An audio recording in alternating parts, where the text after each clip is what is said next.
ایک پورا ایک طوفان برپا ہو جاتا ہے نوحوں کا اور ماتموں کا. بہرحال جو لوگ کرتے ہیں وہ جانے، ان کا کام جانے. لیکن مسلمان اہل سنت ہیں جو نبی کریم صلی اللہ علیہ وسلم کی سنت کے تابع ہیں،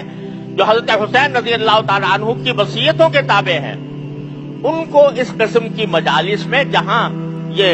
نوحہ ہوتا ہو یا جہاں ان کے حضرت حسین کی وصیتوں کے خلاف ورزی کی جاتی ہو، وہاں ایک متبع سنت مسلمان کا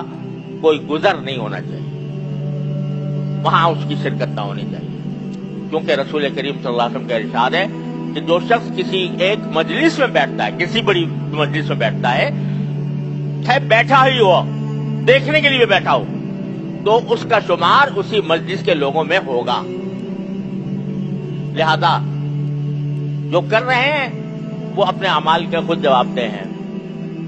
اور ہمیں ان سے تعرض اس لیے نہیں کرنا